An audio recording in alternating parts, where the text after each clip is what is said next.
तलबा, आज एंजाइम के बारे में 7.2 यानी 7वां चैप्टर है, दूसरा टॉपिक है एंजाइम के बारे में हमने पढ़ना था। एंजाइम की डेफिनेशन मैंने आपको प्रीवियस वीडियो में बताई थी कि enzymes are the biological catalyst that boost up that speed up a chemical reaction.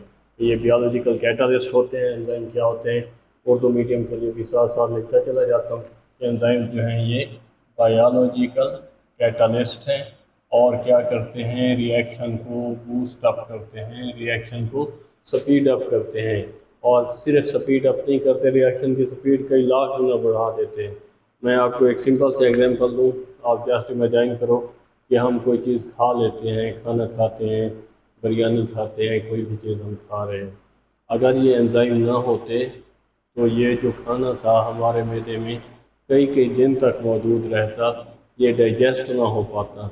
ये एंजाइम का ही कमाल है। मैंने पिछले वीडियो में आपको बताया था कि आप एंजाइम को कंसीडर कर सकते हो एज सुपर शेफ, कि जो भी हम खाना खा रहे हैं हमारे अंदर जा रहा है, ये सुपर शेफ है ना थकने वाले, फ़ौरन उनके ऊपर अमल करके उस ग़िज़ा को, उस जो सब्ज़ी खा रहे हैं, जो बिरयानी खा रहे हैं, प्रकाश का के हमारे जिस्म का हिस्सा बना डालते हैं, हमारे जिस्म में एब्जॉर्ब कराने के लिए भेज देते हैं। तो एंजाइम क्या हो गए, एंजाइम बायोलॉजिकल कैटलिस्ट। यहाँ पे जस्ट कैटलिस्ट लिखा हुआ है, बेहतर ये है कि आप इसको लिखें एंजाइम और बायोलॉजिकल कैटलिस्ट, कि ये क्योंकि कैटलिस्ट तो केमिकल रिएक्शन को स्पीड अप कराता है, वो कैटलिस्ट जो जानदारों के अंदर, जो जानवरों के अंदर, पौधों के अंदर, माइक्रो ऑर्गेनिज्म के अंदर इस्तेमाल होता है, उसको बायोलॉजिकल कैटलिस्ट बोलते हैं।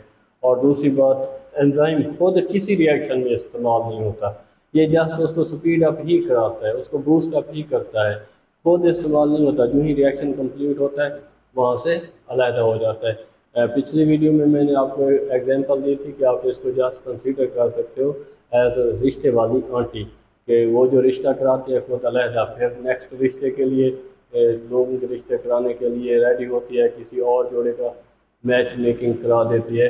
तो ये भी जस्ट ऐसे ही है, एंजाइम के एक केमिकल रिएक्शन कराया, फिर उससे अलहदा हो गया, फिर दूसरे केमिकल रिएक्शन कराने के लिए तैयार होते हैं, फिर दूसरा केमिकल रिएक्शन कराया, फिर अलहदा हो गया, फिर तीसरा केमिकल रिएक्शन करा दिया, फिर अलहदा हो गए। तो इस तरह से कि ये किसी रिएक्शन में खुद इस्तेमाल नहीं होते, खुद इस्तेमाल नहीं होते।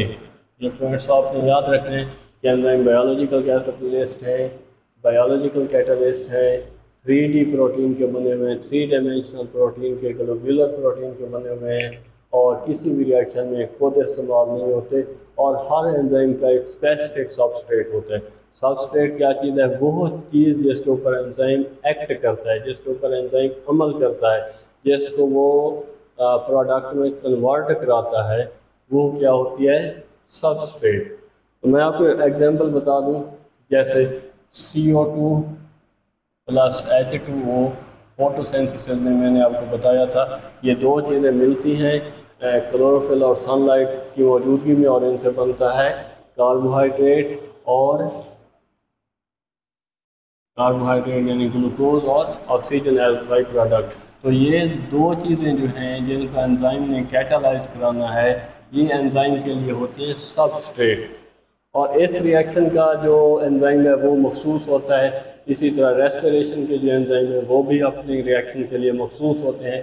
तो these are specific in nature, और इनके जो सबस्ट्रेट स्पेसिफाइड होते हैं जिनके ऊपर एंजाइम एक्ट करता है।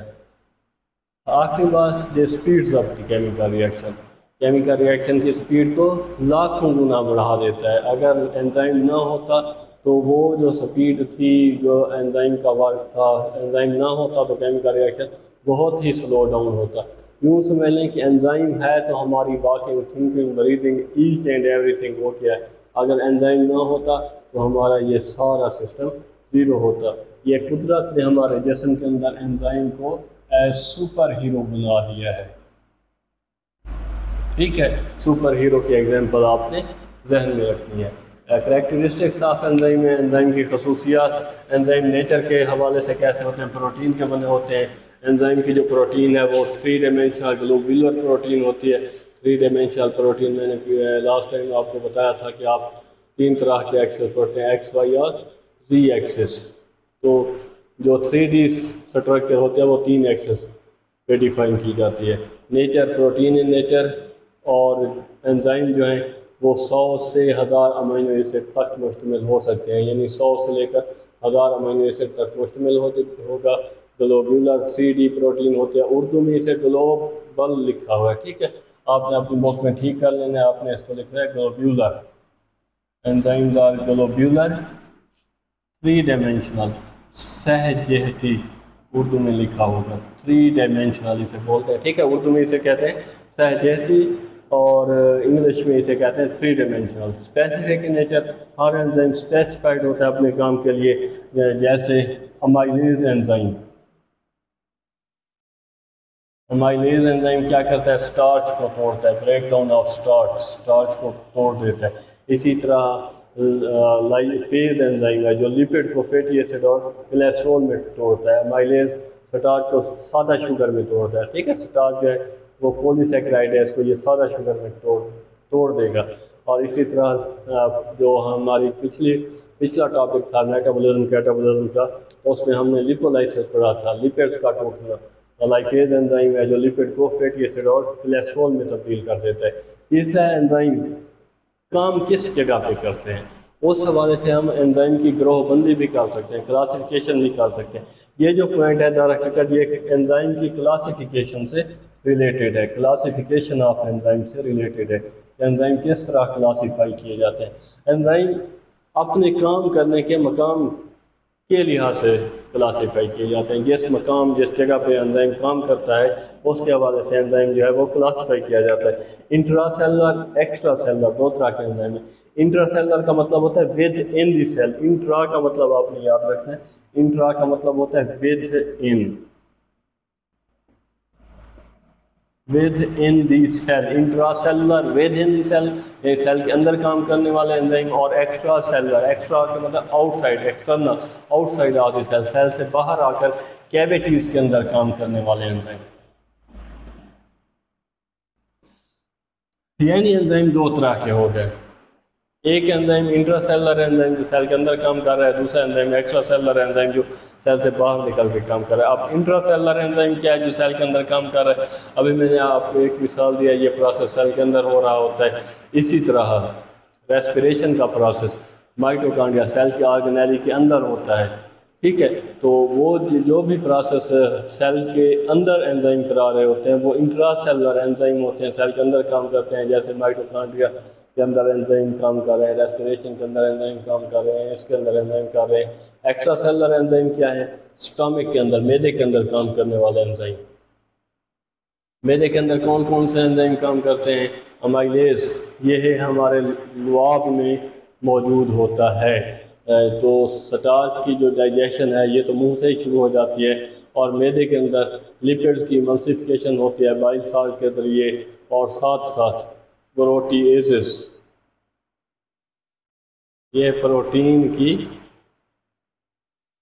डाइजेशन के लिए इस्तेमाल होते हैं, प्रोटीन की तोड़ फोड़ के लिए ये एंजाइम इस्तेमाल होते हैं, इसे कहते हैं प्रोटीएज एंजाइम, ठीक है।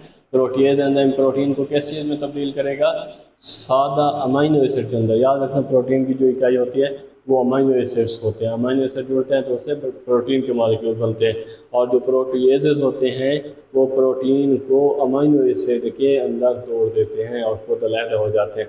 उसके बाद है एंजाइम को काम करने के लिए को फैक्टर्स की ज़रूरत होती है। को फैक्टर से मुराद एंजाइम के साथी, को फैक्टर से क्या मुराद लेंगे आप, एंजाइम के साथी। अब एंजाइम मैंने आपको बताया था कि एंजाइम को आपने कंसीडर करना है सुपर हीरो। जस्ट अकेला एंजाइम बेटर वर्क नहीं कर सकता, इसको एक टीम की अपने साथ ज़रूरत होती है। या यूँ समझ लें कि किसी भी सुपर हीरो को काम करने के लिए गैजेट्स की ज़रूरत होती है। कि कोई भी सुपर हीरो आप देखते हैं कार्टून्स में, फिल्मों में, कि सुपर हीरो के पास गैजेट्स होते हैं जिनके ज़रिए वो काम कर रहा होता है। तो आपने को फैक्टर को एंजाइम के साथी या एंजाइम या सुपर हीरो के गैजेट्स समझना है जिनके ज़रिए ये मज़ीद अपना वर्क तेज़ करता है। अब ये जो एंजाइम है ये तो है प्रोटीन इन नेचर, 3 डायमेंशनल है। तो जो को फैक्टर होते हैं वो नॉन प्रोटीन पार्ट होते हैं। को फैक्टर क्या होंगे, नॉन प्रोटीन पार्ट, यानी ये प्रोटीन के नहीं बने होते, गैर प्रोटीन हिस्सा होता है। यानी ये एंजाइम के ऐसे साथी हैं जो एंजाइम खुद तो प्रोटीन का बना हुआ है, ये नॉन प्रोटीन पार्ट होते हैं एंजाइम के साथ। और दो तरह के होते हैं, ऑर्गेनिक कोफैक्टर और इनऑर्गेनिक कोफैक्टर।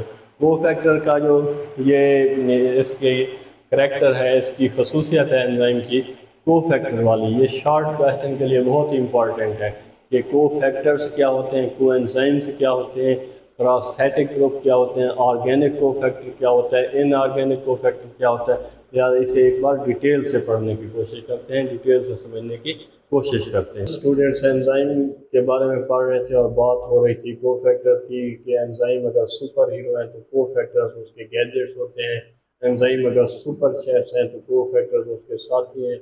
और कोफैक्टर हमेशा नॉन प्रोटीन पार्ट होता है, ये प्रोटीन के बने हुए नहीं होते बल्कि गैर प्रोटीन हिस्सा होता है किसी भी एंजाइम के साथ।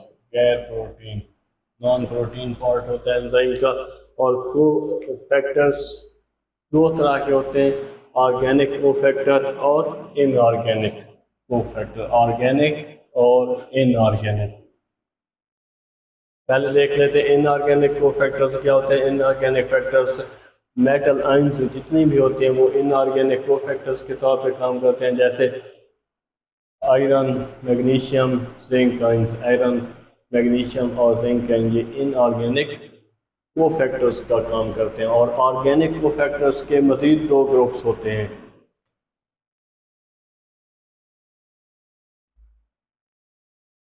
प्रोस्थेटिक ग्रुप और कोएंजाइम।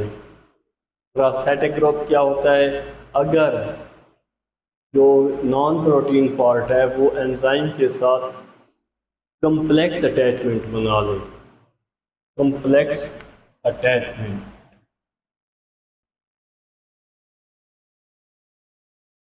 मजबूती से जुड़ जाए।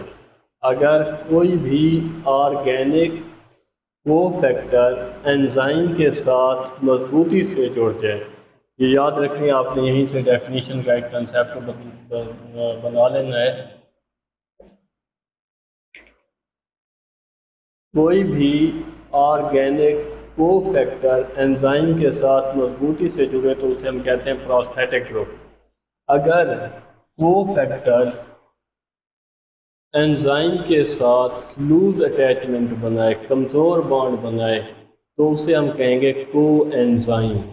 कोई भी कोफैक्टर एंजाइम के साथ कमज़ोर बॉन्ड, लूज अटैचमेंट रखे, कमज़ोर बॉन्ड बना ले, तो उसे हम कहेंगे ये क्या है, को एंजाइम। अब prosthetic group, some of the vitamin are the act as prosthetic group, जैसे बायोटीन है, हीम है, ठीक है, तो ये प्रोस्थेटिक ग्रुप की मिसालें हैं। Coenzyme, many vitamin act as coenzyme, for example NAD nicotine amide adenine dinucleotide और NADP nicotine amide adenine dinucleotide phosphate. तो ये एग्जांपल हो गए कोएंजाइम की। एक बार दोबारा से इसे समझने की कोशिश करते हैं। जो कोफैक्टर्स होते हैं ये गैर प्रोटीन, नॉन प्रोटीन पार्ट होते हैं, एंजाइम के साथी होते हैं। दो तरह के, organic cofactor, inorganic cofactor. Inorganic cofactor में metal ions, iron, magnesium, zinc शामिल है। ऑर्गेनिक कोफैक्टर में प्रोस्थेटिक ग्रुप और कोएंजाइम, दो अक़साम है इसकी। अगर कोई भी कोफैक्टर एंजाइम के साथ मजबूती से जुड़ जाता है, कम्प्लेक्स अटैचमेंट रखता है, कम्प्लेक्स बॉन्ड बना लेता है, तो उसे हम प्रोस्थेटिक ग्रुप कहते हैं। For example some of the vitamin act as prosthetic group like biotin and haem. इसी तरह कोएंजाइम में many vitamin act as coenzyme just like NAD nicotinamide adenine dinucleotide और NADP nicotinamide adenine dinucleotide phosphate. इसके अलावा enzyme के काम करने का जो तरीका है, जो इसका मेथड ऑफ एक्टिविटी है, वो एक चेन की शक्ल में काम करते हैं एंजाइम। कि एक एंजाइम ने एक सबस्ट्रेट को प्रोडक्ट में तब्दील किया, उसी प्रोडक्ट को दूसरा एंजाइम आता है, वो एज सबस्ट्रेट ले लेता है, फिर उसको अगले प्रोडक्ट में तब्दील करता है। इस तरह एंजाइम की एक्टिविटीज़ का एक सिलसिला चलता रहता है, एक न रुकने वाला सिलसिला चलता रहता है, जैसे हमें ये सारे हमारे जिस्म के बायोकेमिकल प्रोसेस जो हैं जहाँ पे चल रहे होते हैं। उसके बाद आता है एंजाइम के इस्तेमालात। मेरे ख्याल में ये जो टॉपिक था हमारा करैक्टरिस्टिक्स ऑफ एंजाइम, एंजाइम की खसूसियात, ये एक अलहदा लॉन्ग क्वेश्चन है। और एंजाइम के जो इस्तेमालात हैं ये एक अलहदा लॉन्ग क्वेश्चन है, इसको नेक्स्ट वीडियो में हम डिस्कस करेंगे। आसान से चंद एक इस्तेमालात हैं और जस्ट हैं भी कंसेप्ट बेस्ड। तो आज के लिए इतना ही। अगर आपको हमारी ये काविश पसंद आती है तो कमेंट में फीडबैक लाजमी दिया करें। शुक्रिया।